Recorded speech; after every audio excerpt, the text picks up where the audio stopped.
DPSP का मतलब नहीं समझ में आया, जो नए होंगे उनको तो ऑब्वियसली नहीं समझ में आया होगा। तो डीपीएसपी का सीधा का मतलब है राज्य की नीतियां जो भी बनाई जाएंगी उनके लिए जो निर्देश दिए गए हैं वही राज्य के नीति निर्देशक तत्व हैं।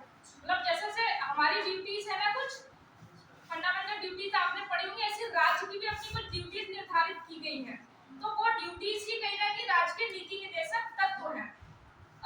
गवर्नमेंट कोई भी नीति लाती है, कुछ भी लागू करती है तो डीपीएसपी का विशेष रूप से विशेष हो ना, इसके बिना वो डीपीएसपी को लागू नहीं करता। हालांकि इनके मतलब इनके विरोध में अगर ऐसा लगता है कि लागू नहीं हो रहे तो इनके विरोध में सर्वोच्च न्यायालय नहीं जा सकते हैं। एक फंडामेंटल ड्यूटीज में नहीं जा सकते और एक इसमें नहीं जा सकते, ठीक है। तो तब भी समानता माना ही जाता है ऐसा, और ऐसा है भी कि सरकार कुछ भी लाता है या कोई भी नीति बनाता है तो वो अपने जितने भी हमारे आगे हम जो भी पढ़ेंगे डीपीएसपी वो सारी नीतियों को फॉलो करते हुए उनको ध्यान में रखते हुए अपनी नीतियां लेके आता है। इतनी बात स्पष्ट है या नहीं? आज हम थोड़ा सा फास्ट लिखेंगे और इसको आज ही खत्म करने की कोशिश करेंगे। मैं लिखवाती हूँ फिर मैं समझाती हूँ। अनुच्छेद जो 36 है वो राज्य की भाषा, राज्य की परिभाषा। तो राज्य की परिभाषा में इससे पहले लिखा चुकी थी, वही परिभाषा है कि राज्य के जितने भी कर्मचारी हैं, बैंक है, विश्वविद्यालय है या राज्य द्वारा पोषित जितनी भी चीजें हैं वो सब राज्य की परिभाषा के अंतर्गत आते हैं, मतलब राज्य के अंतर्गत आते हैं। तो सीधा लिख लो अनुच्छेद 36 बराबर राज्य की परिभाषा। अनुच्छेद 36 राज्य की परिभाषा। इससे पहले मैंने राज्य की परिभाषा को अच्छे से समझाया था कि राज्य है क्या, ठीक है, इसमें कौन कौन आएंगे राज्य के अंतर्गत। दूसरा, आज आपके साथ ही नहीं है, दूसरा लिखिए अनुच्छेद 37। इसे उच्चतम न्यायालय द्वारा या इसे न्यायालय द्वारा प्रवर्तन नहीं कराया जा सकता। प्रवर्तन मतलब लागू नहीं कराया जा सकता, क्योंकि कभी-कभी ऐसे ही शब्द आपको टेस्ट सीरीज में मिलेंगे कि प्रवर्तन और ये, तो एग्जैक्टली वो शब्द ही लिखिए। इसे न्यायालय द्वारा प्रवर्तन नहीं कराया जा सकता, ठीक है। इतनी बात, इसमें कोई रॉकेट साइंस नहीं, इतनी बात समझने वाली है, याद करने वाली और कुछ नहीं, ठीक है। मेन आर्टिकल अब शुरू होते हैं। अनुच्छेद 38 लिखिए। अनुच्छेद 38 सामाजिक व्यवस्था स्थापित करना। सामाजिक व्यवस्था स्थापित करना। अब किस टाइप की सामाजिक व्यवस्था स्थापित करनी है उसको नीचे लिखिए। लिखिए नंबर 1, राज्य ऐसी सामाजिक व्यवस्था स्थापित करेगा, राज्य ऐसी सामाजिक व्यवस्था स्थापित करेगा जिससे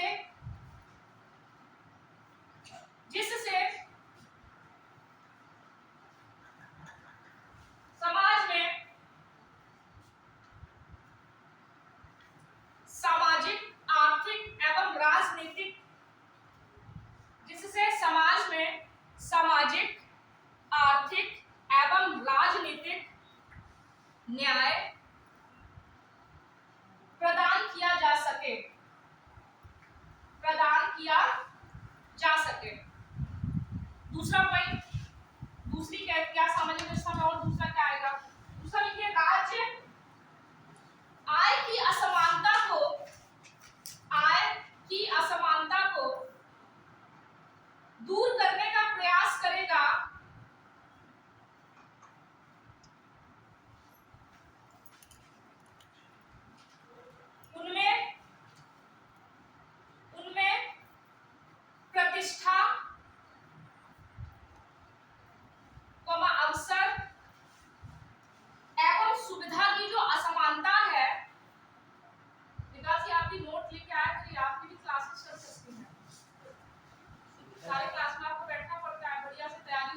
अनुच्छेद 38(2) है जो दूसरी बात की गई है, जिसमें आय की असमानता और आय प्रतिष्ठा की और अवसर की बात की गई है। ये मूल संविधान में नहीं था, तो लिखो क्या लिखा, अनुच्छेद 38(2) 44वें संविधान संशोधन 1978 द्वारा जोड़ा गया। 78 द्वारा जोड़ा गया। फिर लिखो नोट करके, अनुच्छेद 38 भारत में सामाजिक व्यवस्था स्थापित करता है।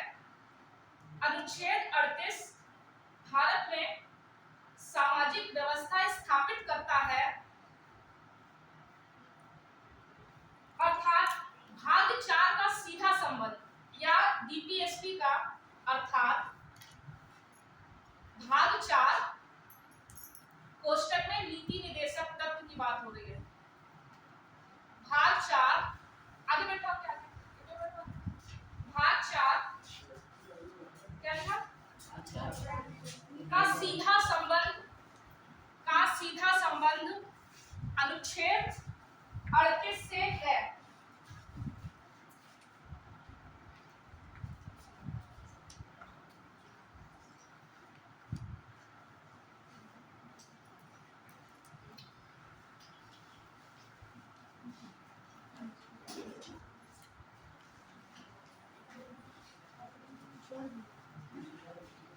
वैसे तो मुझे लग रहा है कि मैंने इतनी सरल भाषा में समझाया, लिखाया कि समझ में आ जाए। फिर भी सामाजिक व्यवस्था स्थापना की बात की गई है कि सामाजिक व्यवस्था को स्थापित किया जाएगा, अनुच्छेद 38।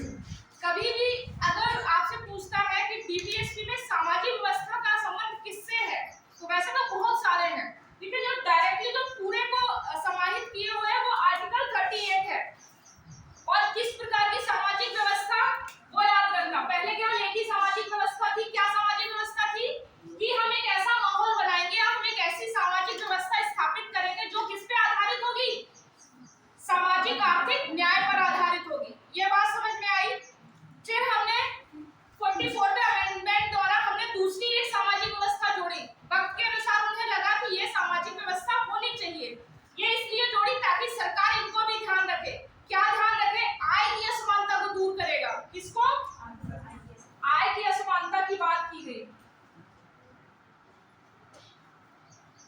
ठीक है, ये जो गैप है अप्स एंड डाउन का, इसका मतलब असमानता ही डिनोट करते हैं।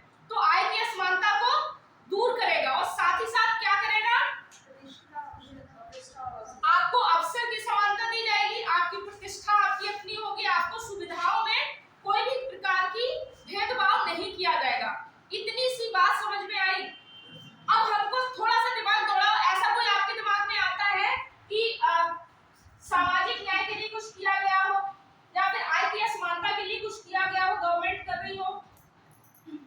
जल्दी बोलो, दिमाग बोला था मैंने कल, अब ये चीज आप बताएंगे। आय की असमानता कैसे दूर होगी, रोजगार मिलेगा, सीधी सी बात है। आय का मतलब पैसा, पैसा मतलब रोजगार। आप सब लोगों को रोजगार मिल जाएगा, या अगर सीधा जैसे व्यक्ति की बात करें तो अगर सबको रोजगार मिल जाएगा तो आय की असमानता दूर होगी या नहीं होगी, है ना? ऐसे ही अगर हम वैसे बात करें टाउन में या गांव और शहर की बात करें, तो गांव में अगर हम रोजगार दे देंगे तो शहरों पे हमारी डिपेंडेंसी कम हो जाएगी कि नहीं हो जाएगी? तो सरकार क्या कर रही है, स्मार्ट गांव लेके आया है कि नहीं आया है? स्मार्ट गांव का कॉन्सेप्ट क्या है कि जितनी भी सुविधाएं दी जा सकती है शहरों वाली, वो गांव में ही देना, ताकि ज्यादा से ज्यादा रोजगार मिले, आय की असमानता दूर हो। समझ पाए क्या? ऐसे क्या? Yes ma'am. हाँ, तो ऐसे सोचा करो, मतलब आप सारी चीजें आपके इर्द गिर्द है। ठीक है, जैसे और जैसे आप ले सकते हैं सामाजिक न्याय था, आर्थिक न्याय था और राजनीतिक न्याय था। इन सारे न्याय को देने के लिए आप देख रहे हैं गुड गवर्नेंस आया है या नहीं आया है। गुड गवर्नेंस किस लिए है, ताकि आप ज्यादा से ज्यादा जो सरकार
बी, मतलब बी की बात हो रही है।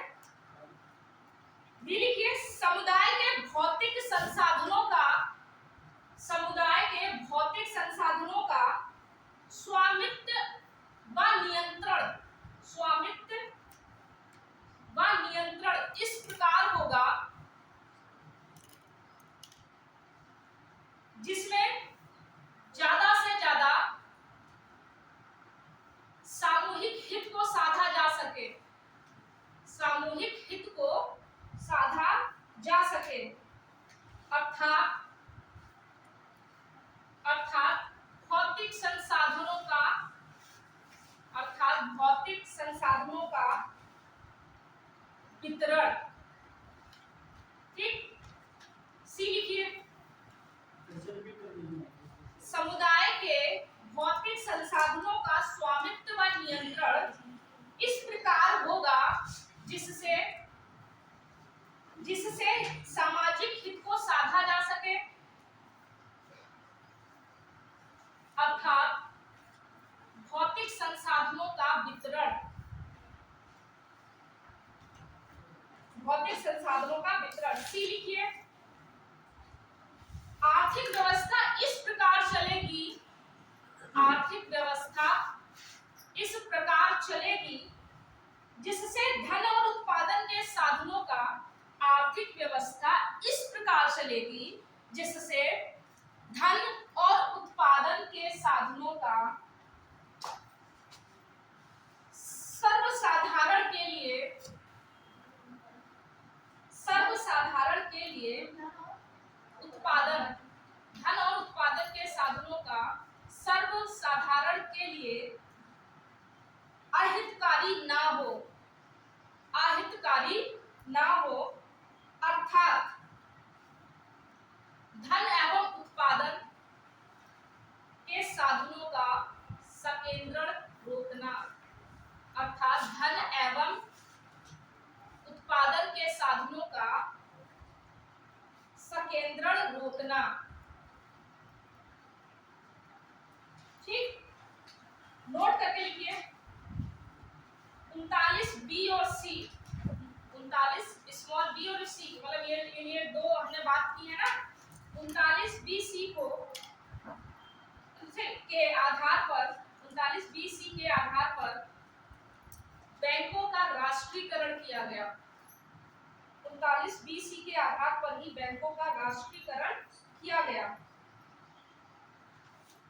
नोट करके लिखिए, नेक्स्ट नोट करके लिखिए, बैंकों का राष्ट्रीयकरण किया गया।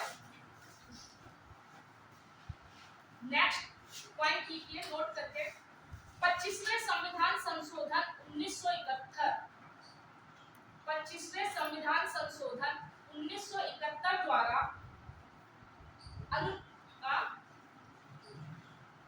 छूट गया, 25वें संविधान संशोधन 1971 द्वारा अनुच्छेद बी सी को, अनुच्छेद बी और सी को मौलिक अधिकार 14 और 19 पर वरीयता दी गई, वरीयता दी गई। इन सब पे चर्चा करेंगे, पहले लिख लीजिए, 14 और 19 पर वरीयता दी गई। नेक्स्ट लिखिए, नोट करके फिर लिखिए, अमर्त्य सेन की पुस्तक, अमर्त्य सेन की पुस्तक, अमर्त्य सेन की पुस्तक the idea of justice, the idea of justice, of justice, the idea of justice, ठीक,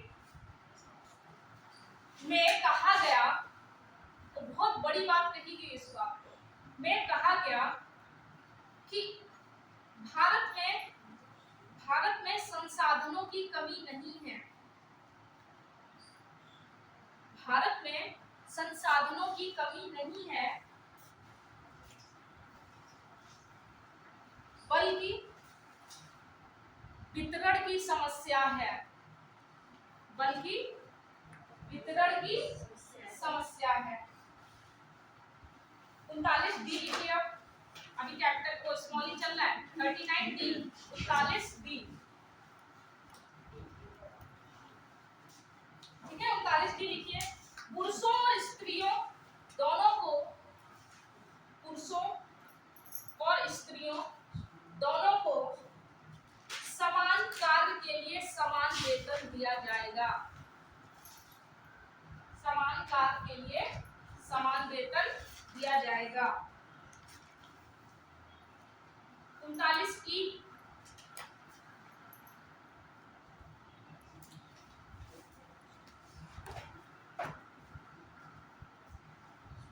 पुरुष और स्त्रियों को, पुरुष और स्त्रियों को उनकी आयु और शक्ति, पुरुष और स्त्रियों को उनकी आयु और शक्ति के अनुकूल ही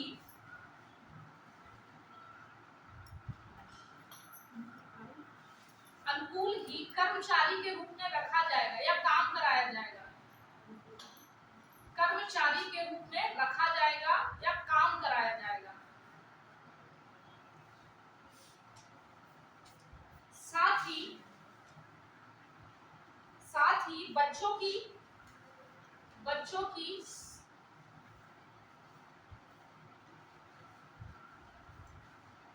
सकुमार अवस्था, बच्चों की सकुमार, मतलब कुमार नहीं लिखते हैं तो सकुमार, मतलब अभी वो कुमार नहीं हुए पूरे, तो सकुमार अवस्था, सकुमार अवस्था को का दुरुपयोग नहीं किया जाएगा। सकुमार अवस्था का दुरुपयोग नहीं होने दिया जाएगा।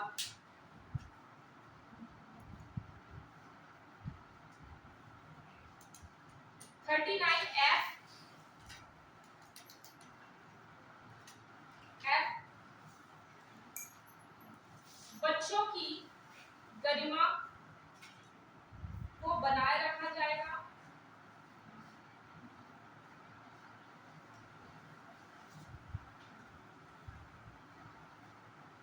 अर्थात उनको शोषण से मुक्ति दिलाई जाएगी। अर्थात उनको शोषण से मुक्ति दिलाई जाएगी। नोट करके बीच में एरो बना के लिखिए। 39F को बच्चों वाली जो बात है उसको 42वें संविधान संशोधन 1976 द्वारा जोड़ा गया। 39F को 42वें संविधान संशोधन 1976 द्वारा जोड़ा गया।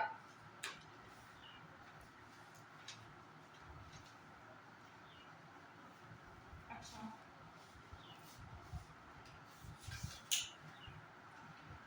39 से क्या कहता है, बोलो पास।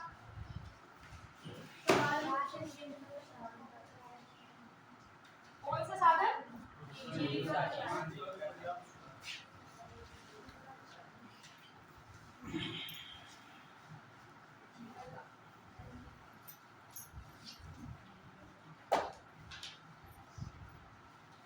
क्या ऐसा है? प्राइवेट में तो नहीं है, क्योंकि प्राइवेट में ना होने का रीजन क्या है, उन पे इतने रेगुलेशन नहीं है गवर्नमेंट के, या इतनी वो नहीं है। हालांकि जैसे विशाखा गाइडलाइन है ना, सरकारी संस्थानों में लगभग है, और नहीं भी है तो उन्हें डर है कि कभी भी ऐसी सिचुएशन आएगी तो हम बना सकते हैं। लेकिन प्राइवेट जो जितनी भी चीजें होती है, प्राइवेट सेक्टर है वो उसे इतना ज्यादा लेना देना नहीं है। प्राइवेट सेक्टर का मेन मोटिव क्या होता है? क्या होता है? Profit profit profit profit profit, यही होता है ना। महिलाओं के मामले में महिलाओं का जो स्वास्थ्य है, जैसे उनको मैटरनिटी लीव होते हैं, है ना, पीरियड्स आते हैं उनको महीने में, तो ये क्या होती है, ये उनको कहीं ना कहीं पीछे कर देते हैं। पीछे इन द सेंस, जैसे आप सपोज कर लो आप मेंस्ट्रुएशन साइकिल से गुजर रहे हैं, तो उस समय ऐसा होता है कि आप इतना काम नहीं कर सकते, आपको स्ट्रेस होता है। सभी जान रहे होंगे, ये कोई बहुत वो वाली मजाकिया कोई बात नहीं है, सेंसिटिव मुद्दा है। बहुत स्ट्रेस होता है, पेन होता है, तो इन सारी चीजों को देखते हुए स्पेशली ऑफकोर्स लड़की को छुट्टी चाहिए। लड़की को छुट्टी चाहिए, मतलब वो जो डिपार्टमेंट है उसका काम रुकेगा,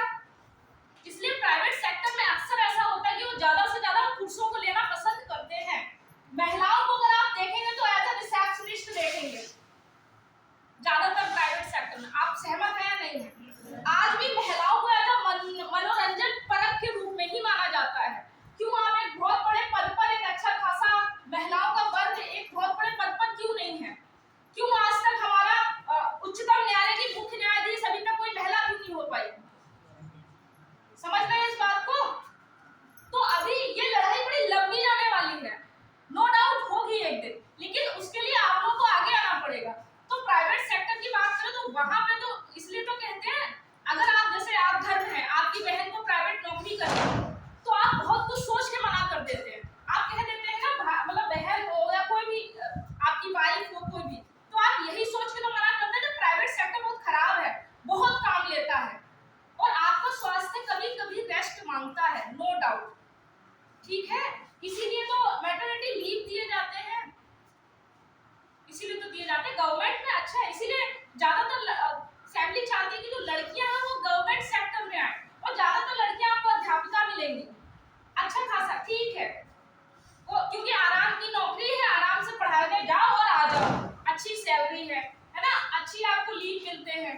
तो ये सारी चीजें हैं जो उनको पीछे करती है, लेकिन जीविका के समान साधन अभी उपलब्ध नहीं है सोसाइटी में, क्योंकि हमारी जो सोसाइटी है वो मिश्रित अर्थव्यवस्था पे चलती है।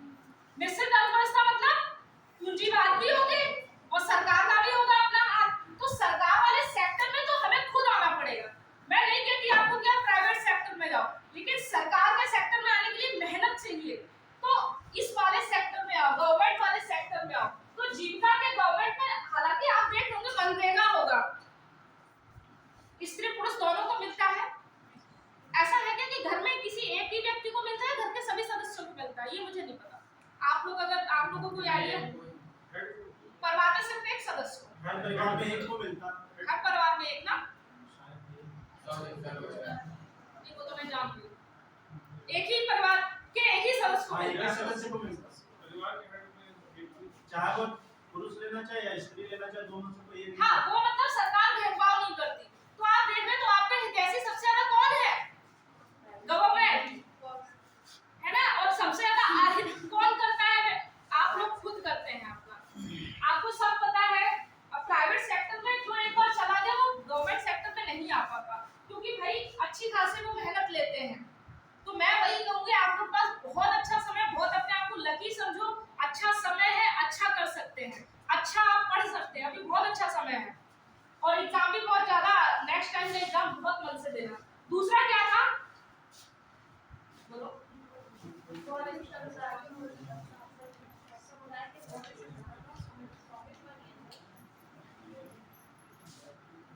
स्वामित्व पर नियंत्रण, कैसा नियंत्रण?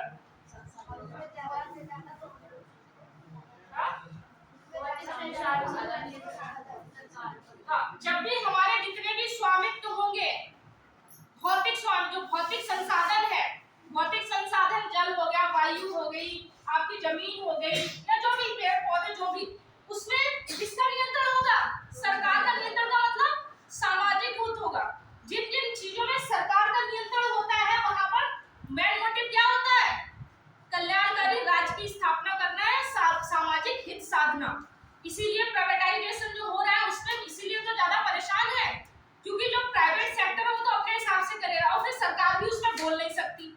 हम इतना ग्रोथ क्यों कर रहे थे? जैसे रेलवे में सबसे ज्यादा ग्रोथ हुआ, और एक सच है, रेलवे में सबसे ज्यादा पिछड़े वर्ग के लोग उसमें नौकरी करते हैं, इसलिए वो सबसे ज्यादा प्रभावित हुए, ठीक है। तो यही कहा जाए कि जो सरकार है वो भौतिक संसाधनों पर, जो भी भौतिक संसाधन होंगे उनके स्वामित्व पर, उनका स्वामित्व और उनका जो नियंत्रण है वो इस तरीके से करेगा कि ज्यादा से ज्यादा क्या हो? सार्वजनिक हित। तेज बोलो पहले तुम सब। लोग यहाँ बोलना पड़ जाए, पता नहीं क्या करोगे फिर। तीसरा क्या था? धन और उत्पादन।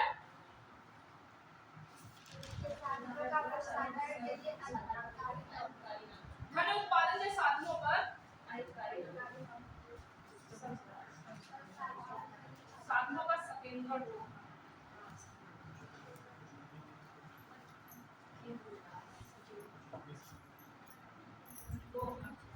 मतलब धन सबसे इंपॉर्टेंट क्या होता है?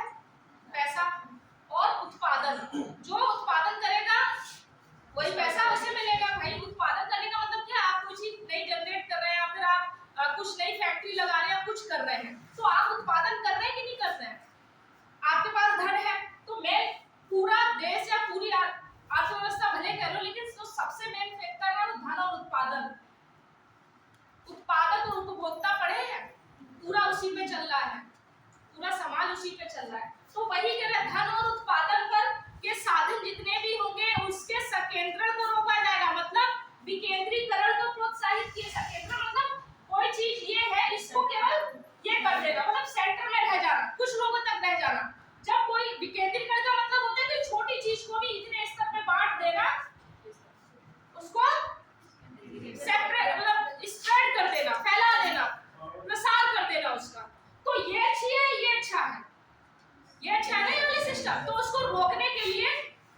वो प्राइवेट सेक्टर के लिए है, उसमें मैम हर जैसे विशाखा गाइडलाइन है वो भी प्राइवेट सेक्टर के लिए है, जितने भी एक्ट है वो सबके लिए आते हैं, वो केवल गवर्नमेंट की संस्थाओं के लिए नहीं आते हैं, सबके लिए आते हैं। लेकिन मैं कह रही हूँ तो भेदभाव होता है वो प्राइवेट सेक्टर से होता है, इस बात को समझिए। अच्छा जैसे सपोज करो मैं जिस लाइब्रेरी में पढ़ती थी उसमें एक रिसेप्शनिस्ट एक लड़की थी, वो मैं मतलब उसे जानती थी, उसकी फीस थी कुछ 5000। उसके बाद मैंने थोड़ा सा गैप लिया, मैं 5-6 महीने बाद गई थी, तब तक वो रिसेप्शनिस्ट जा चुकी थी लाइब्रेरी की। उसके बाद लड़के की जो फीस थी उसकी फीस थी 6000, 6-7 के बीच में थी। होता क्या है ना कि लड़के अपनी बात को कह देते हैं, मतलब अपना पैसा बढ़वा लेते हैं। लड़कियों का क्या होता है, ये सीधी सी बात है, पता नहीं आप लोग सहमत है, पर मैं जानती हूँ, मुझे ऐसा लगता है। एक तो हमारे पास खाने के लिए कम है ना, ऊपर से अगर हमें थोड़ा खाने को मिल जाए तो हम कोशिश नहीं करते कि हम ये भी ले सकते हैं। मैं ये सिर्फ और सिर्फ लड़कियों के विषय में कह रही हूँ। जैसे हमारे पास अगर कुछ चीजें नहीं है तो सबसे इम्पोर्टेंट क्या कि एक नौकरी मिल जाए या फिर हमें कहीं तो हम सेटल हो जाए। क्या जैसे मैं पीसीएस का दे रही हूँ, लेकिन मेरे लिए अभी इम्पोर्टेंट एक नौकरी है, ठीक है। पीसीएस बाद का मुद्दा हो सकता है, क्योंकि सपोज करो अगर पीसीएस का मैं तैयारी करती रही, घर वाले उठा के शादी कर देंगे, उसके बाद क्या कहानी खत्म। शादी के बाद कभी लड़कियों का प्रोग्रेस बहुत ही कम रेशियो होता होगा, वरना मैं तो सहमत नहीं हूँ। आप लोग हो तो अलग मुद्दा है, क्योंकि इतनी जिम्मेदारियां होती हैं, आप सुबह से उठ के रात तक काम करते रहते हैं। इस बात से सहमत है? ज्यादातर लड़के कभी कभी सहमत नहीं होते हैं। हाँ मैं समझ जाती हूँ चेहरे से। कोई बात नहीं, अगर एक तो सहमत नहीं है तो वो अलग मुद्दा है, वो उनकी आपकी अपनी मेंटालिटी हो सकती है। मेरे जो अनुभव है उस हिसाब से मैं कह रही हूँ। बाकी अगर मैं अपना व्यक्तिगत रूप से कहूँ तो मेरे मैटर में ऐसा कुछ भी नहीं, लेकिन मैं जुड़ी उतना हूँ यहाँ से यहाँ आते आते ना, जब आप बहुत एक्सपीरियंस पर्सन हो जाते हैं ना, तब आप चीजों को लेके चलते हैं। बस इतनी सी बात है, इसमें कोई वो नहीं है कि आप बहुत एक्सपीरियंस है, आप नहीं मान रहे वो आपका मुद्दा है। लेकिन हमेशा जनता चलती है औसत से। अगर इस क्लास के औसत स्टूडेंट राजी है तो वही बात ही है। मुझे लगता है लड़कियां इस बात को ज्यादा गहराई से समझ रही होंगी। जब हमारे पास कुछ नहीं होता है, हमें कुछ भी मिल जाता है, वाले वही बहुत है। लड़कियां घर वालों से ज्यादा जब छोटी होती हैं 5 या 10 रुपए मांगती थी, जैसे मैं भी अपना बताती हूँ पापा से, और हमारे जो भाई लोग थे हमेशा 20 रुपए 30 रुपए, तो मुझे लगता था मुझे 5-10 रुपए मिल जाए वही बहुत है मेरे लिए। आप लड़कियां सहमत होगी? बस लड़कों से क्या, लड़के समझे ना समझे वो लड़के हैं।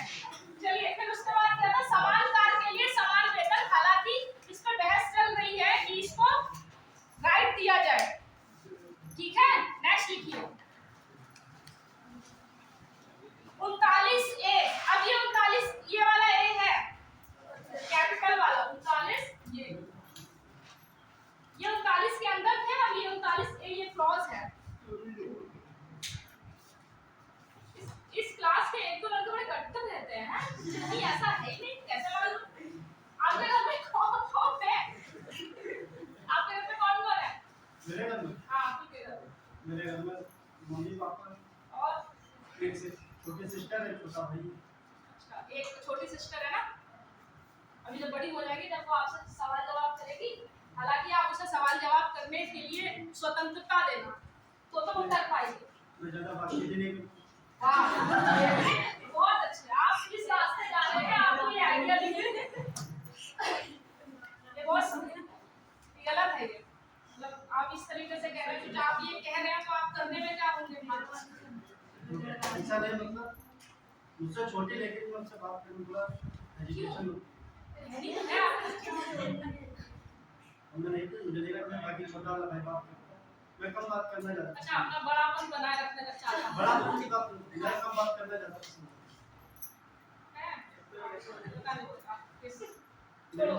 अलग मुद्दा है, तो आप कुछ अपवाद होते हैं, लेकिन फिर भी हम लड़कियों से जितना हम मतलब फैमिली में सारी चीजें अगर मैं बात करूं किसी भी चीज के विकास का, स्पेशली लड़कियों के सशक्तिकरण की बात की जाए तो सबसे पहले परिवार से होती है। परिवार में ही कभी-कभी मोस्टली होता है, आपने शायद अभी नेशनल हेल्थ के सर्वे के वो नहीं देखे आंकड़े, उसमें ऐसा बोला गया है कि घरेलू हिंसा लड़कियों पे इतनी होती है कि उसके आंकड़े इस बार चौंकाने वाले थे। घरेलू हिंसा का मतलब वो वाली घरेलू हिंसा नहीं,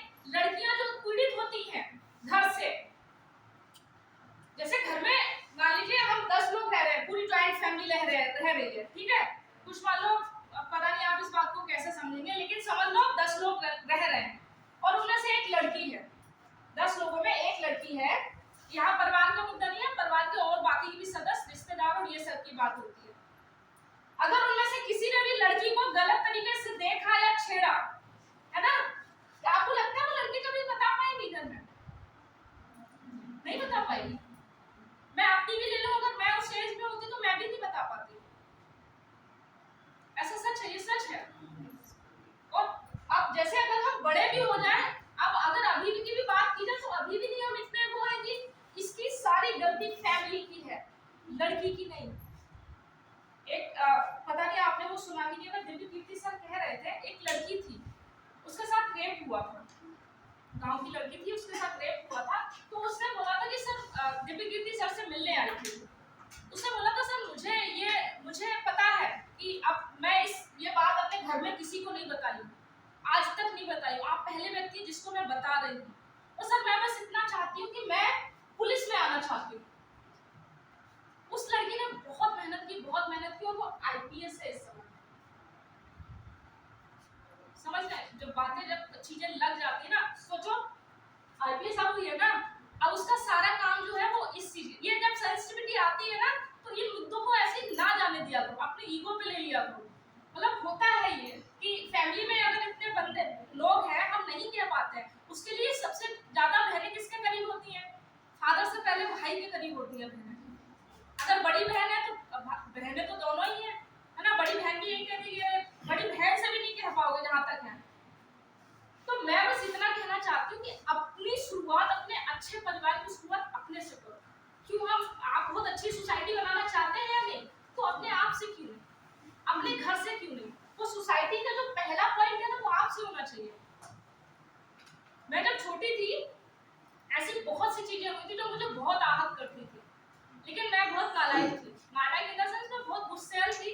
मैंने एक बार ठान लिया तो ठान लिया, फिर चाहे कुछ भी हो जाए, वो अलग मुद्दा है। तो मैंने बचपन में ये चीजें ठान ली थी कि मैं सोसाइटी से मुझे लेना देना नहीं होगा, अगर सोसाइटी गलत है तो सबसे पहले आपको ये पता होना चाहिए कि आप सही हैं, फिर सोसाइटी के 100 लोग एक तरफ और आप एक तरफ, चलेगा। इतनी हिम्मत रखना। समझ में आ रहा है? सोसाइटी से आप नहीं बने, आपसे सोसाइटी बनी है। इसलिए मैंने अपनी सोसाइटी खुद बनाई और मेरे सोसाइटी के लोग ऐसे हैं कि मेरी एक आवाज पे आ जाएगी और मैं उनकी एक आवाज पे हाजिर हूँ। ये सोसाइटी होती। सोसाइटी का मतलब वो नहीं कि ये वो, मतलब मैं बस बार बार ये कहना चाहती हूँ, अपना परिवार, अपनी अच्छी चीजें, या जो आप एक अच्छा एक भविष्य चाहते हैं अपनों का, तो वो अपने आप से करो। तो ये छोटी छोटी चीजें होती हैं, पता नहीं आप लोग इस चीज को कितना एहसास कर पाते हैं, पर मैं बहुत एहसास कर पाती हूँ।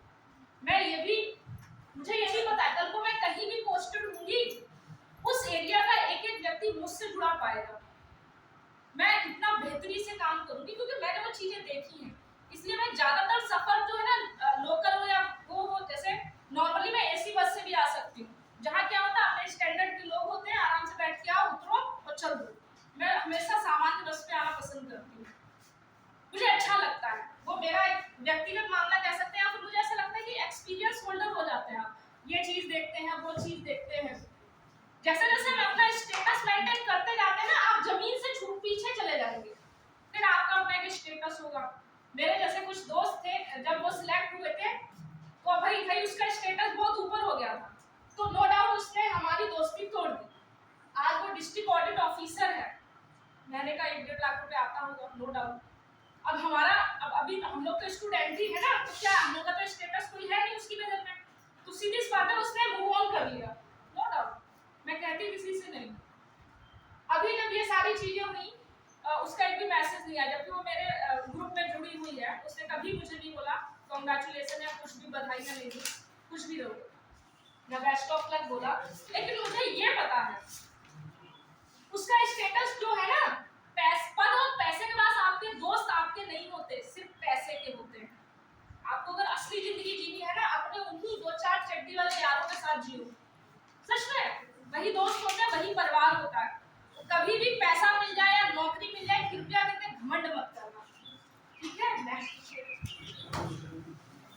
41 से समान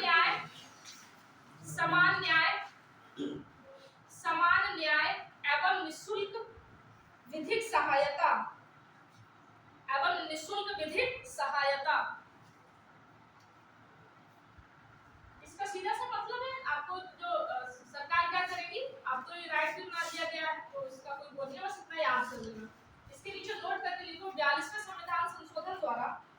42वें संविधान संशोधन 1976 द्वारा इसे जोड़ा गया।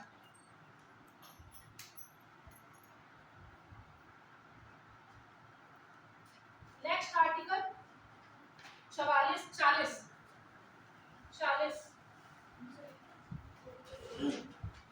ग्राम पंचायतों का गठन। ग्राम पंचायतों का गठन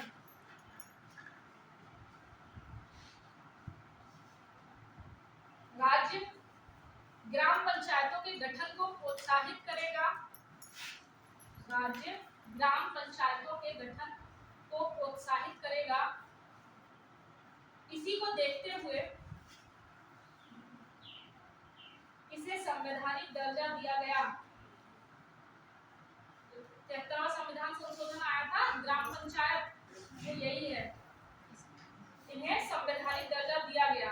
संवैधानिक दर्जा के कोष्टक में लिख लेना 73वां संविधान संशोधन का।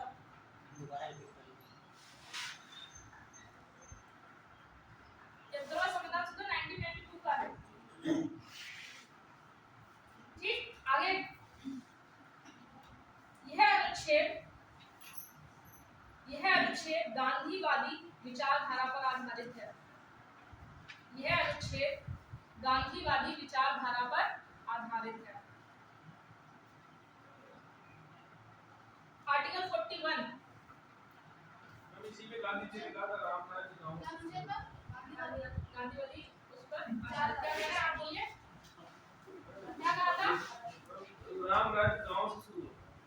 गांधी जी का स्टेटमेंट ऐसे आया था। यहाँ पे रामराज का आप लोग मीनिंग क्या लगाते हैं? तो गांव से जुड़े सारे काम मतलब गांव को सारी फैसिलिटी मिलनी चाहिए, जैसे अन्य बन वैसे जो क्या कहते हैं, ग्रामीण स्तर पर न्याय इसको मिले, आर्थिक न्याय वो मैं समझ गई। बहुत अच्छा था वो, अब्दुल कलाम आजाद जी स्टार्ट किए थे। स्मार्ट ग्राम या पता नहीं क्या था, स्मार्ट ग्राम की जो संकल्पना है शायद वो अब्दुल कलाम आजाद की दी हुई है।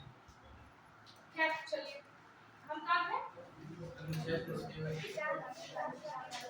पर आधारित है। बहुत कहने वाली थी। क्या कह रहे थे आप? वो तो गांव के विकास। अच्छा हाँ, राम राज की बात हो। अच्छा राम राज का मतलब क्या निकालते हैं? राम राज्य मतलब वैसे तो गांधी जी कहते थे राज्य की संकल्पना होनी नहीं चाहिए। राज्य जब सारी चीजें एस्टैब्लिश हो जाए, सारी चीजें अपने एक स्थापित हो जाए, सामाजिक स्थापना स्थापित हो जाए, सब अपने अपने हिसाब से लगे रहे, फिर राज्य का क्या कर देना चाहिए, त्याग कर देना चाहिए। ऐसा गांधी जी बोले थे। ये आपको पता है नहीं पता है? कितनों को पता है? गांधी जी बिल्कुल भी इस चीज के समर्थक नहीं थे कि राज्य जो है वो, ये कहते थे स्वतंत्रता मिलने के बाद जो राज्य की कॉन्सेप्ट है उसको समाप्त कर दो, ठीक है, सामाजिक जो समानता है उसको स्थापित कर दिया जाए। यहाँ राम राज्य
पुद्गल कहते हैं।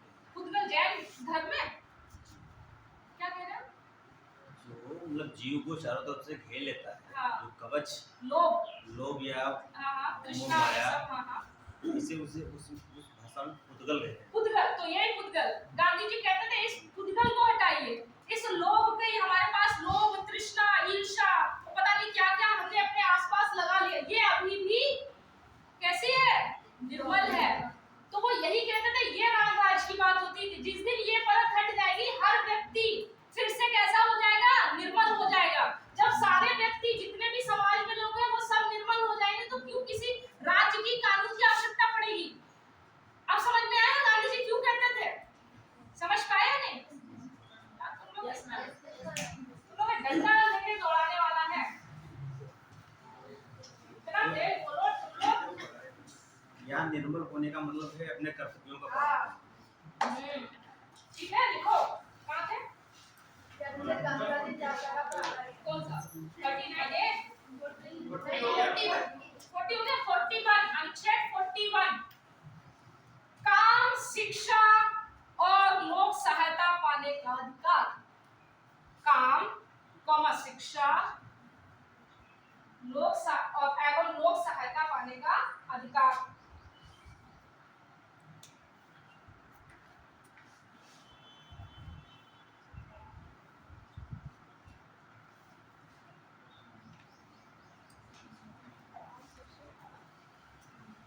लोक सहायता पाने का अधिकार। आप कृपया करके आप लोग बताएंगे काम करने के लिए गवर्नमेंट क्या कर रही है? मनरेगा, ठीक, मनरेगा हो गया। अब आप लोग बताएंगे और बताओ। आईटी, कौशल विकास कर रही है, देखो कितना अच्छा बताया है वो। और बताओ। महिलाओं के समूह गांव में विकसित किए गए। एजुकेशन पॉलिसी तो शिक्षा के लिए क्या क्या कर रहा है? राइट टू एजुकेशन आरसी 21 और सर्व शिक्षा अभियान नहीं आ रहा था? वो एक डंडे में दो बच्चे बैठे रहते हैं, आप नहीं आते क्या? सब पढ़े आता है यार। और क्या शिक्षा को लेके याद आता है? और साक्षरता, बेटी पढ़ाओ बेटी बचाओ और साक्षरता अभियान। और कायाकल्प आया है कि नहीं आया है? पीएम श्री आया है या नहीं आया है? काम कर रहे हो तुम लोग। ठीक, समझ में आया? अब लोक सहायता बताओ।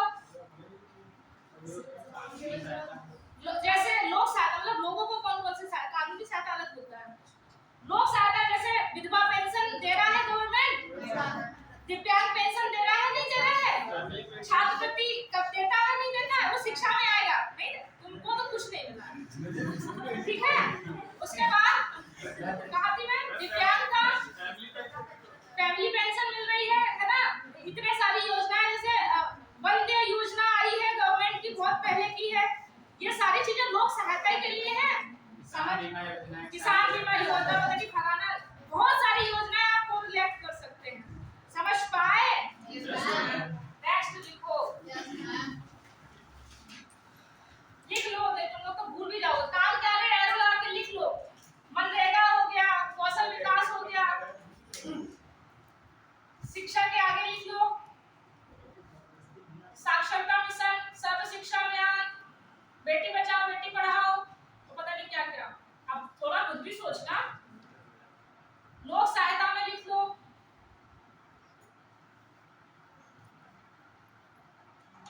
दिव्यांग पेंशन, विधवा पेंशन, वृद्धावस्था पेंशन, इतनी सारी जो पेंशन मिल रही है, जो भी याद है फिर लिख दो, सब लोक सहायता में है। बेरोजगारी भत्ता याद है? तो लोक सहायता की जानी कि आपका खर्चा उठा रहा है गवर्नमेंट। ये सर्विस समाप्त होने के बाद मैं जो सर्विस समाप्त हो रहा था इससे मेंटेन नहीं कर रहा। पेंशन क्यों नहीं? लगाया लोक सहायता कह सकते हैं क्योंकि उसके बाद हमारे पास कुछ रह नहीं जाता, तो एक तरीके से लोक सहायता ही है।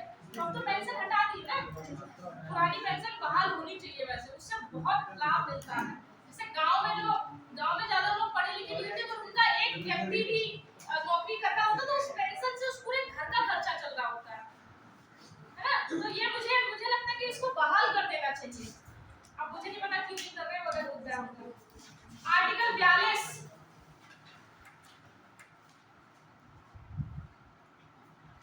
देखिए, काम की न्याय संगत दशा एवं प्रसूति सुविधा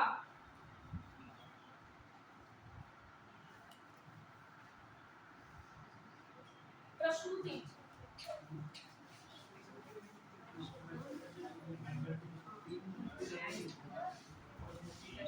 मतलब महिला जब प्रेग्नेंट होती है तो उसे प्रसूति कहते हैं। उसके टाइम पे जो ये शब्दों को भी बताओ, प्रसूति सहायता सुविधा को लिखता हूँ। काम की न्याय संगत दशा, मतलब आप मुझे इस तरीके का काम ना देते जो मेरे हिसाब का ही ना हो। पता चला हम महिला है ना, महिला को दे दिया कि जाओ वो गवर्नमेंट में जो बड़े कारखानों में लगा दिया, या फिर आपने देखा होगा जो स्वीपर होते हैं, वो वाले स्वीपर जो अक्सर जिनकी जान जाने की हम खबर सुनते हैं वो पुरुष ही होते हैं सामान्यतः, महिलाएं नहीं होती हैं। तो काम की न्याय संगत दशा देखी जाएगी कि वो जो काम है वो एक अच्छे एनवायरनमेंट में किया जा रहा है या नहीं किया जा रहा है।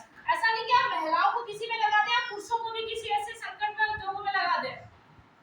अभी बोलोगे तुम नहीं मैम लगाया जाता है ये समस्या नहीं है, मुझे भी लग रहा है।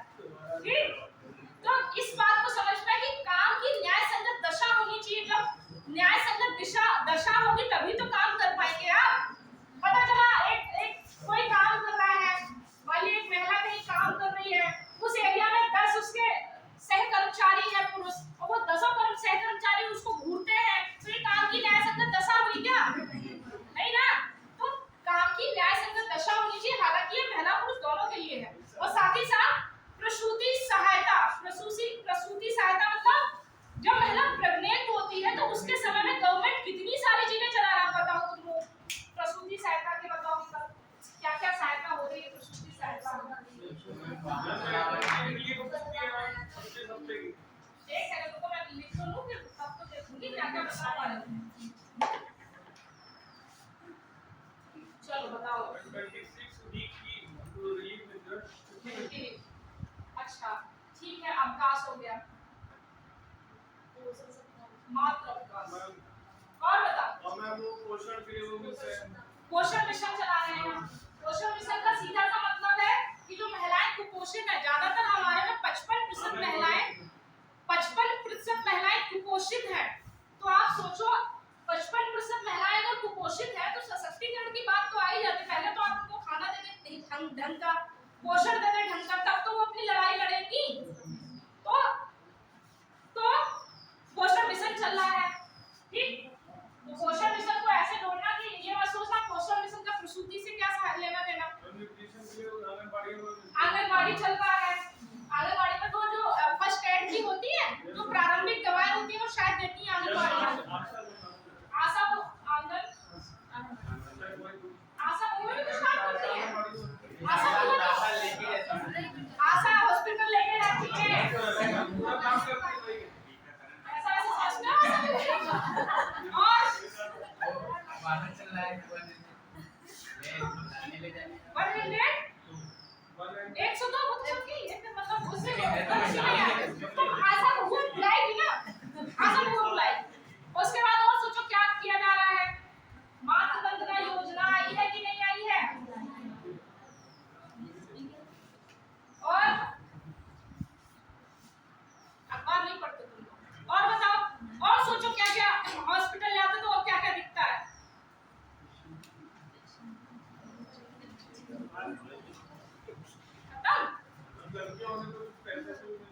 वो मातृवंदना में मिलते हैं, वो 6000 कुछ किस्तों में। और बहुत कुछ है, मुझे भी याद नहीं आ रहा, इतना है मतलब महिलाओं के लिए तो इतनी चीजें चल रही हैं कि पूछो मत। और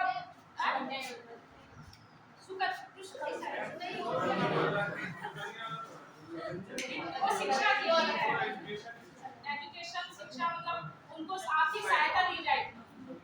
और बहुत सी है ऐसे, मुझे भी याद नहीं आ रही है, मेंस के टाइम पे आती है। मतलब समझ में आया कि नहीं आया? सरकार बहुत कुछ कर रही है तुम लोगों के लिए, दिखता नहीं है तुम लोग। चलो लिखो, अब कौन सा था? आर्टिकल 43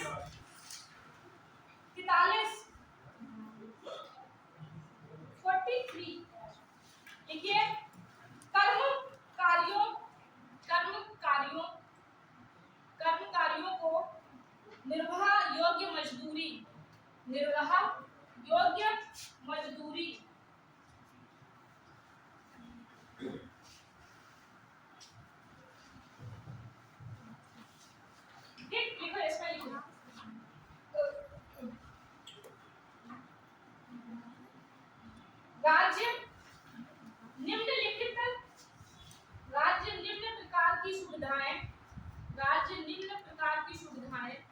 कर्मचारियों को उपलब्ध कराएगा। कर्मचारियों को उपलब्ध कराएगा। अब डैश करके लिखते जाना, ठीक है।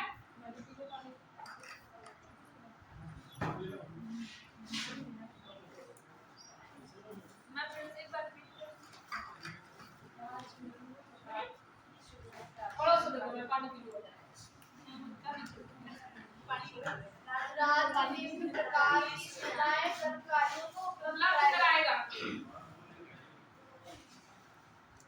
डैश करके लिखते जाओ नीचे। पहला, काम की सुविधा देगा। दूसरा, निर्वाह योग्य मजदूरी, मतलब एक जो न्यूनतम जो होता है, न्यूनतम भुगतान तो करेगी। जैसे मनरेगा का कितना है, 185 हो गया ना। पहले बढ़ा था कुछ लास्ट टाइम, 2 रुपए का पता नहीं। 213। अरे भाई देख लेना मनरेगा, ठीक। तो 213 होगा, ठीक। दूसरा, ये लड़ो नहीं। दूसरा हो गया निर्वाह योग्य मजदूरी। निर्वाह योग्य मतलब निर्वाहन करने के लिए उनको न्यूनतम मजदूरी तो दोगे। तीसरा, श्रेष्ठ जीवन स्तर, उनका भी जीवन स्तर श्रेष्ठ करने के लिए सरकार काम करेगी। चौथा, अवकाश का संपूर्ण उपभोग। अगर कोई कर्मचारी अगर आपको छुट्टी मांगता है तो ये नहीं कह सकता छुट्टी नहीं देंगे, देनी पड़ेगी। वो बात अलग है, निकाल दिए जब बात प्राइवेट में, ठीक। हां, तो नहीं दोगे।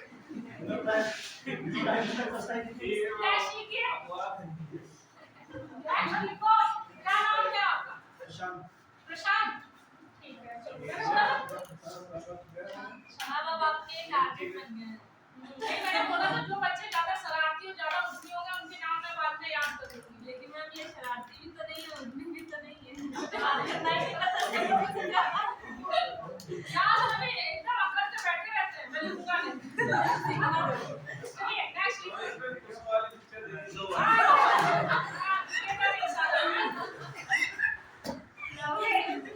और उसका बच्चा लेने के बाद ऐसे हुए।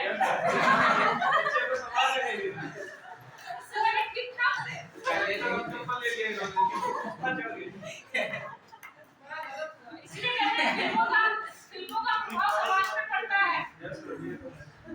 एक निबंध आते हैं, अब अक्षय कुमार की कोई मूवी देख लेंगे एंटरटेनमेंट। वो क्या कहते हैं, एक क्या कहते हैं, निबंध आता है मेंस में, साहित्य ही समाज का दर्पण है। साहित्य ही समाज का दर्पण है। या सिनेमा ही समाज का दर्पण है। ऐसे जब लिखोगे तो उसमें बहुत सारे डायमेंशन लिखे, उसमें तुम्हारा भी लिखूंगी मैं। बहुत गहरा प्रभाव पड़ता है लोगों पे। चलिए नेक्स्ट लिखिए। क्या था? सामाजिक और सांस्कृतिक अवसर उपलब्ध कराना। सामाजिक और सांस्कृतिक अवसर उपलब्ध कराना, जैसे बोनस मिलता है, छुट्टी मिलती है ना आपको हर त्योहार पे। नेक्स्ट लिखिए। सांस्कृतिक और सांस्कृतिक अवसर उपलब्ध कराना। नेक्स्ट, ग्रामों में कुटीर उद्योगों को बढ़ावा देना। ग्रामों में कुटीर उद्योग को बढ़ावा देना।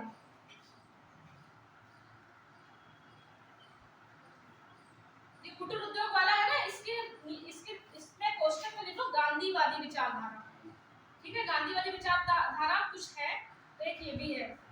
नेक्स्ट लिखिए। गांव वाले जितने भी हैं सब वो सब गांधी जी हैं, ठीक। गांधी है। हाँ मैं मतलब समझ गई।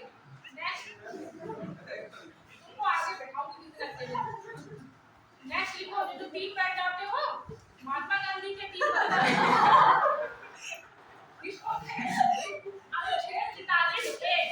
अनुच्छेद 45 से ये वाला 45, ये कैपिटल ये वाला अनुच्छेद 45 ए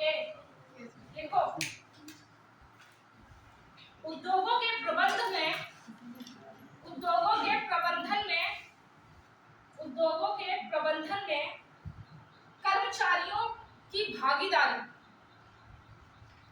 कर्मचारियों की भागीदारी, इसके नीचे एरो बना दी, लिख लो 42वें संविधान संशोधन 1976 द्वारा जोड़ा गया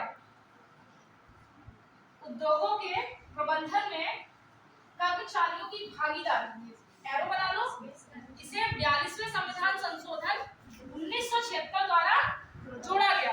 ठीक, इसका मतलब क्या हुआ कि जैसे पहले क्या होता था, कोई भी उद्योग में मान लीजिए कोई भी कंपनी है, कोई भी है ना इंडस्ट्रीज है, तो वो क्या करती थी, अपनी नीतियां बना देती थी। लेकिन अब क्या है कि ऐसी कोई भी नीति आएगी उद्योगों से रिलेटेड, उसमें कर्मचारियों की भागीदारी सुनिश्चित होगी और उनके अकॉर्डिंग नीतियां बनेंगी। पहले जैसे आप देखते ना, पहले खूब हड़तालें होती थी, है ना, वो अपने बंद कर देते थे, लेकिन अब ज्यादा देखने को नहीं मिलता। क्यों? क्योंकि अब ज्यादातर जो नीतियां होती है ना, वो उनसे पूछ के बनाई जाती है। समझ पा रहे हैं? अब इसलिए इसको जोड़ा गया कि आप उद्योगों के प्रबंधन में भी कर्मचारियों की भागीदारी को सुनिश्चित कीजिए। ठीक, नेक्स्ट लिखो 44 समान नागरिक संहिता, समान नागरिक संहिता यूनिफॉर्म सिविल कोड, ठीक है, जानते हैं ना। देखिए, भारतीय राज्य क्षेत्र के अंतर्गत, भारतीय राज्य क्षेत्र के अंतर्गत प्रत्येक नागरिक के लिए समान नागरिक संहिता लागू करने का, समान नागरिक संहिता लागू करने का राज्य प्रयास करेगा।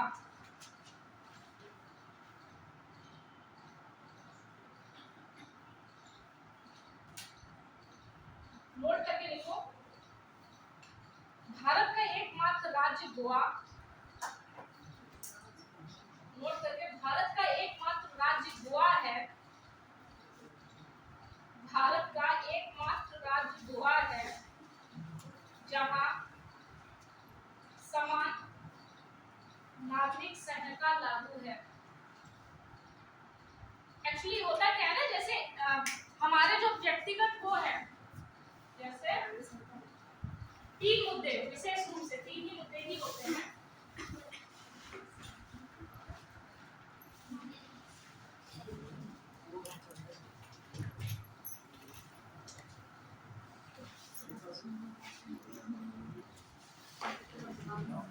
विवाह का मुद्दा, ठीक है, किसी को गोद लेने की, गोद और संपत्ति, इन सारे मुद्दों पर, ये जो 3 मुद्दे हैं, इनमें होता क्या है ना, सबके अपने अपने कानून हैं। जैसे हम हिंदू लॉ के अकॉर्डिंग काम करते हैं, ठीक है, ऐसे मुस्लिम का पर्सनल लॉ है, ऐसे ज्यादातर चीजों के अपने अपने लॉ है, वो उसी के हिसाब से आप देख रहे होंगे, शादी विवाह, गोद लेने की प्रथा, संपत्ति उसके हिसाब से चलती है। तो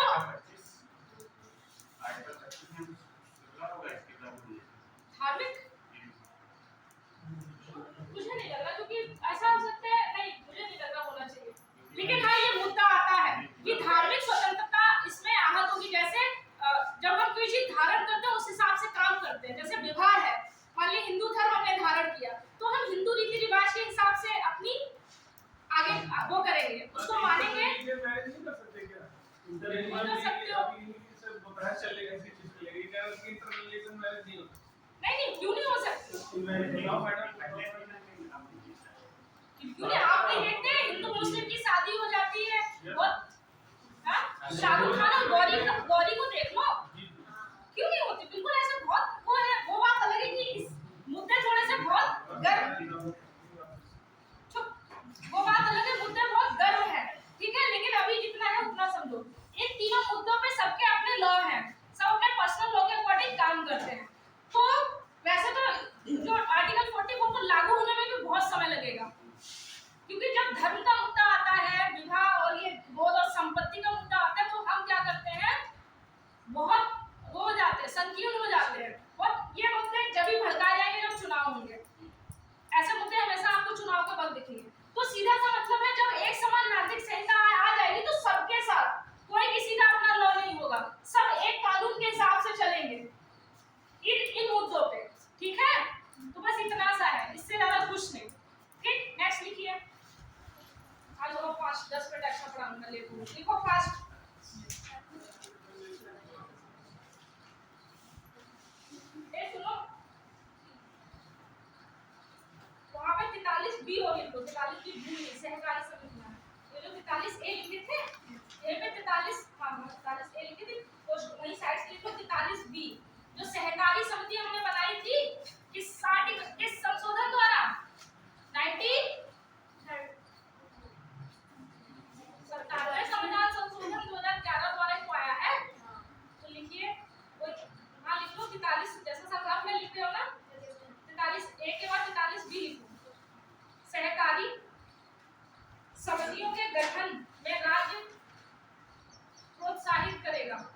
बच्चों की देखरेख एवं शिक्षा की व्यवस्था।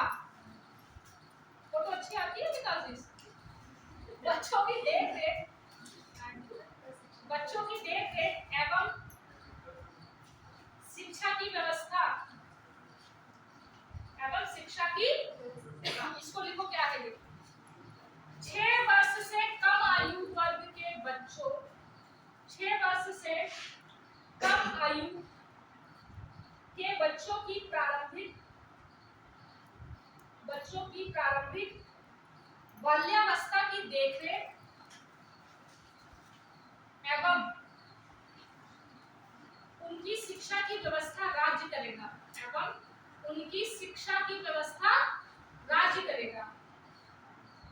अब देखरेख के लिए देखो क्या क्या देखरेख के लिए, बच्चों की देखरेख के लिए पल्स पोलियो अभियान है, आंगनबाड़ी है, इसी के लिए है या नहीं है? और शिक्षा की व्यवस्था के लिए बार-बार वही चीजें बार-बार है। ठीक, नेक्स्ट समझ में आया नहीं आया? नेक्स्ट लिखो आर्टिकल 46 एससी एसटी तथा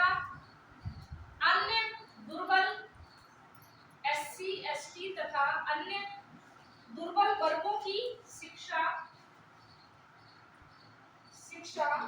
और उनकी आर्थिक स्थिति को बढ़ाने का प्रयास करेगा राज्य।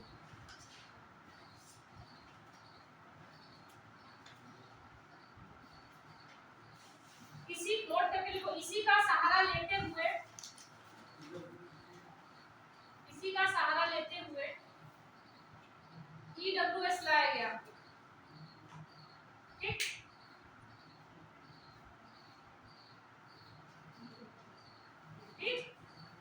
नेक्स्ट लिखो आर्टिकल 47, थोड़ा सा हाथ देख चलो। आर्टिकल 47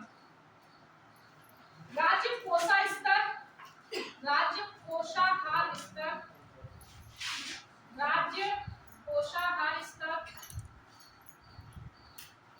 व जीवन स्तर को बढ़ाने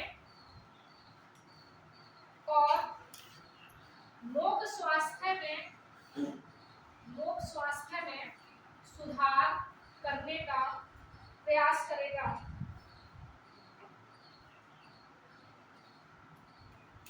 लोक स्वास्थ्य के लिए क्या क्या कर रहा है जल्दी बताओ।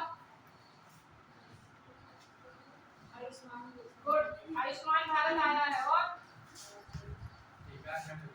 टीकाकरण योजना बच्चों के लिए, बड़ों को भी लगते हैं क्या टीकाकरण? और बताओ लोक स्वास्थ्य के लिए और क्या किया जा रहा है? बच्चों के लिए है वो भी बच्चों के लिए, मतलब स्वास्थ्य के लिए बच्चों का भी ले सकते हैं। तो कुल मिला के समझ में आ रही ना, ये अच्छी बात है। चलो लिखो फिर, खत्म हो गया, ये आर्टिकल हो गया ना। तो चलो तो कुछ हेल्थ कार्ड लाए जा रहे हैं। आयुष्मान कार्ड जो है उसका आपको फ्री में उसके बाद सारा इलाज मिलता है। संचारी रोग अभियान चलाया जाए।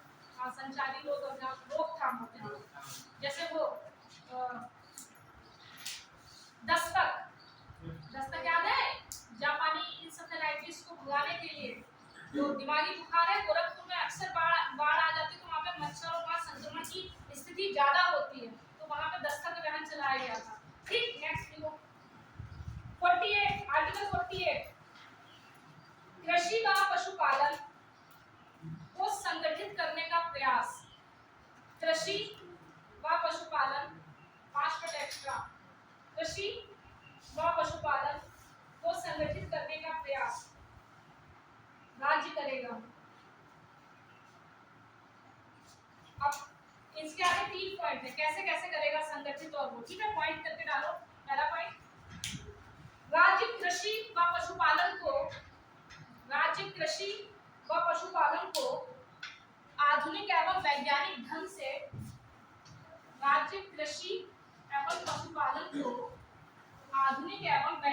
ढंग से बढ़ाने का प्रयत्न करेगा।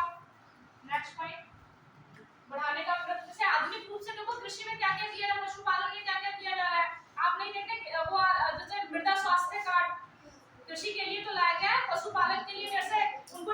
रखते हैं या फिर उनको खाद भी तो आती है ना उनकी, वो उसमें मिला के देने वाली, उसमें छूट मिलती है ना। तो जितने भी आधुनिक और वैज्ञानिक जो भी कृषि के लिए चलाया जा रहा है, सुन लो, ठीक, तो वो सारे काम किए जा रहे हो, घर जाकर खुद भी घोड़े दौड़ाना। नेक्स्ट लिखो,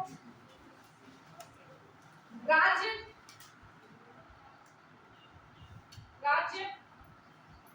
गाय बछड़े दूसरे में घूमने वही दौड़ाएंगे गाय बछड़े कौमा दुधारू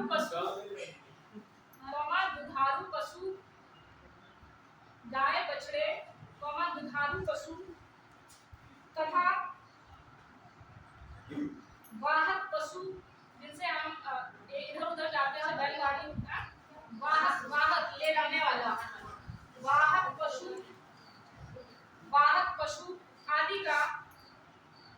आदि की नस्लों का परीक्षण करेगा और उनमें सुधार का भी प्रयत्न करेगा।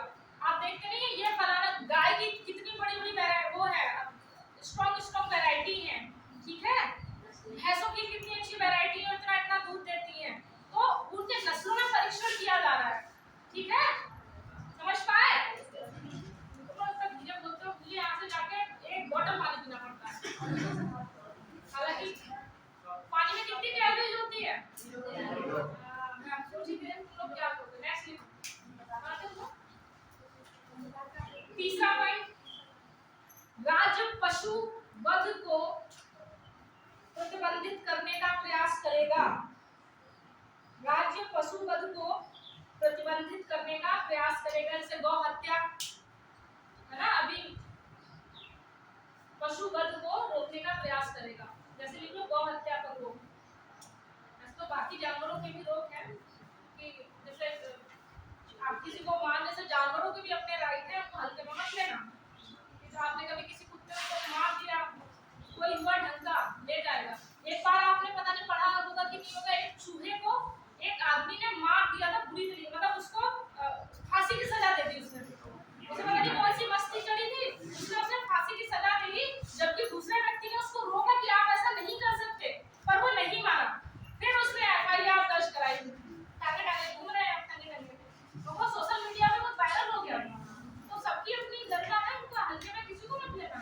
कोई भी चूहा या कॉकरोच पास करे, चूहा या जानवर कुत्ता जाए तो कृपया करके साइड दो, नेक चल देते हो। अरे भैया कुत्ते को पकड़ना, हमें तो दौड़ा लिया था, घरों पे दिखा देता है कुत्तों से मार देते, मार क्या करते, क्या करते, ऐसा भी कर दिया आपको अपने बचाव की तरफ। वो हमको खा जाते, कितने कुत्ते थे वो खाते, हाँ? गाय दम, बाइक चलते तब अक्सर कुत्ते पीछे भागते हैं, ये तो मैंने देखा है। नहीं मारते नहीं, वो अटैक करते, यार डंडा खाने नहीं देना है हमारा आदमी दिलता है, चलिए चलो बैठा ले थोड़ा सा और भी विकल्प हो सकते हैं, नहीं और भी विकल्प हो सकते हैं, मुझे ऐसा लगता है। किसी की जान मतलब, चलिए केला खाया कराएंगे। चलिए लिखे हैं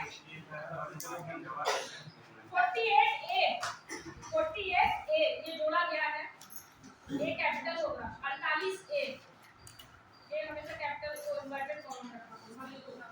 पर्यावरण का संरक्षण व संवर्धन करना, पर्यावरण का संरक्षण व संवर्धन करना। जल्दी लिखो, राज्य पर्यावरण का संरक्षण व संवर्धन करेगा, राज्य पर्यावरण का संरक्षण व संवर्धन करेगा और वन एवं वन्यजीव की रक्षा करेगा, और वन एवं वन्यजीव की रक्षा करेगा। इसीलिए 3 अधिनियम आए, तो 3 अधिनियम लिख लो। राज्य ने एक कदम इसको देखते हुए अपनी नीति लाई, तो नीति कुछ अधिनियम के रूप में नीति आई, लिखिए वन पर्यावरण संरक्षण अधिनियम, पर्यावरण संरक्षण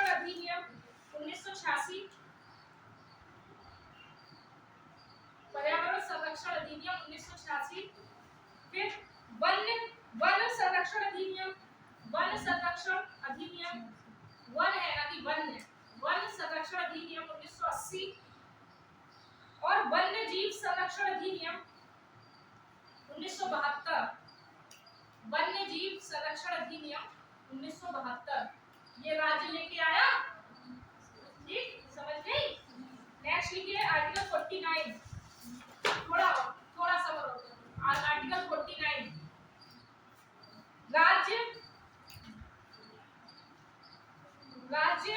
राष्ट्रीय महत्व के स्मारकों, राज्य राष्ट्रीय महत्व के स्मारकों, स्थानों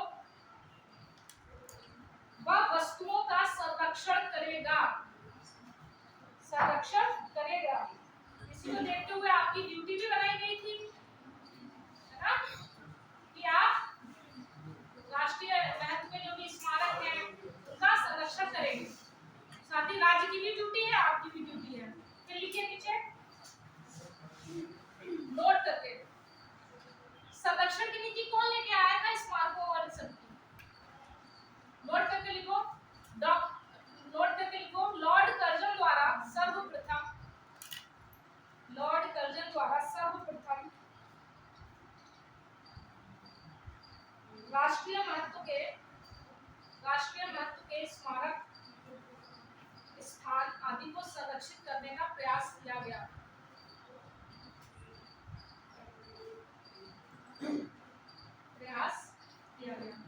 ठीक, संरक्षित करने का प्रयास किया गया। क्या कहा तुमने? राष्ट्रीय महत्व के स्मारक, स्थान, वस्तु आदि को संरक्षित करने का प्रयास किया गया। नेक्स्ट लिखो, दो बचे लिखो। आर्टिकल 50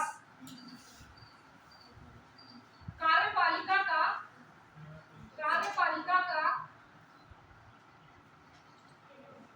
न्यायपालिका से पृथक्करण, कार्यपालिका का न्यायपालिका से पृथक्करण। मतलब जो कार्यपालिका है वो मतलब जो सरकार डायरेक्टली जो है वो न्यायालय के कामों में उंगली नहीं करेगा, ठीक है, मतलब उसमें हस्तक्षेप नहीं करेगा। ठीक, सीधी सी बात। तो आर्टिकल 50 क्या है ये, इसमें लिख लो थोड़ा सा। ये शक्ति पृथक्करण से दिखाता है कि शक्तियों का बंटवारा है, कोई एक दूसरे की शक्ति को हस्तक्षेप नहीं करेगा। तो एक बार क्वेश्चन आया था ऐसे वनडे में, लिखिए शक्ति के पृथक्करण का सिद्धांत, शक्ति के पृथक्करण का सिद्धांत मॉन्टेस्क्यू ने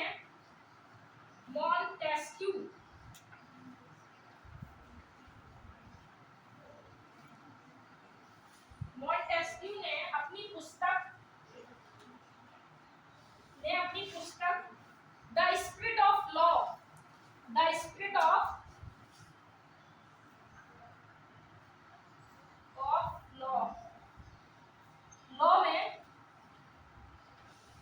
लॉ में प्रतिपादित किया। जो शक्ति पृथक्करण का सिद्धांत देखते हैं ये मॉन्टेस्क्यू का है, उनकी एक पुस्तक है द स्पिरिट ऑफ लॉ। बहुत बार पूछ लेता है बहुत से एग्जाम को, याद रखना। नेक्स्ट लिखो आर्टिकल 51, अंतिम आर्टिकल 51 अंतरराष्ट्रीय शांति व सुरक्षा बनाए रखना, अंतरराष्ट्रीय शांति व सुरक्षा बनाए रखना।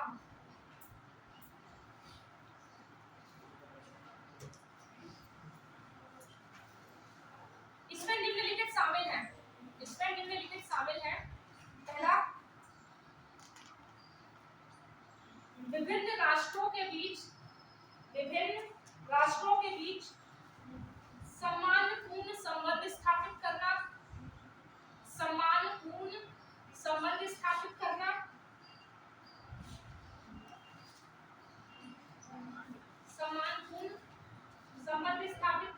दूसरा, अंतरराष्ट्रीय विधियों और संधियों को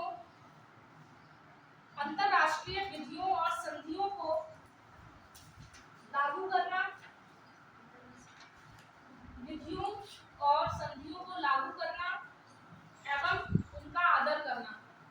ठीक,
दूसरा, राज्य के लक्ष्यों और उद्देश्यों की जानकारी मिलती है। राज्य के लक्ष्यों एवं उद्देश्यों की जानकारी प्राप्त होती है।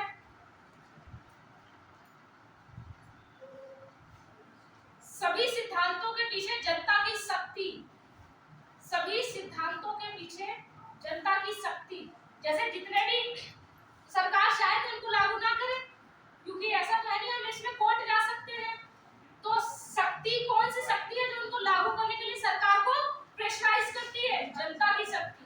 ठीक, सिद्धांत को लागू करने के पीछे जनता की शक्ति। नेक्स्ट, देश के विकास के लिए दिए गए दिशा निर्देश, देश के विकास के लिए दिए गए दिशा निर्देश। तो मैं इसमें आपसे साफ आ जाए डीपीएसपी का महत्व बताओ, ये सब चेक देना। दिए गए दिशा निर्देश। नेक्स्ट लिखिए,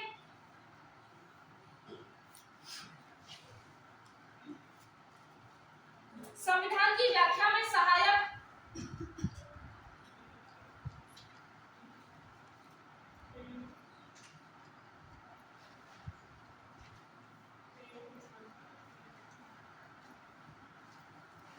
न्यायालयों के लिए मार्गदर्शक, न्यायालयों के लिए मार्गदर्शक। ठीक, इतना। एक बात आप लोगों ने हमसे, मैंने लिखाई थी कि 27वां संविधान संशोधन 1971 द्वारा जो डीपीएसपी था 39 बी और सी, ठीक, ये भौतिक संसाधनों का जो था, भौतिक संसाधनों का समान वितरण होगा और ये धन और उत्पादन की चीजों पर का संकेंद्रण रोका जाएगा। ठीक, इसमें जो दो मौलिक अधिकार कौन से थे? अनुच्छेद 14 और 19। आज तक कभी नहीं हुआ कि मौलिक अधिकार हमेशा प्राथमिक होते हैं, लेकिन 27वें संविधान संशोधन द्वारा ऐसा किया गया कि अनुच्छेद 14 और 19 पर प्राथमिकता किसको दी गई? 39 बी और सी को। क्यों? क्योंकि 14 और 19 का आधार ये है, इसको तभी पाया जा सकता है जब ये स्थापित हो जाएगी। ठीक, इसीलिए केवल इनको प्राथमिकता दी गई, इस बात को याद रखना। कोई दिक्कत किसी को? Thank you.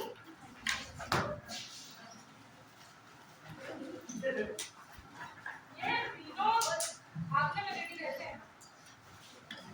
किसी को कुछ पूछना हो तो पूछ लो, व्यक्तिगत रूप से भी कुछ पूछना हो, पढ़ाई से रिलेटेड कुछ पूछना हो, कुछ भी पूछ सकते हैं। मैंने जो नकल अध्यादेश वो लगाया गया था 1996 में, नकल अध्यादेश क्या नाबालिगों का क्या केस दर्ज होता है, कोई छूट नहीं, जैसे आर्टिकल 6 में 10 होता है, महिला को समान माना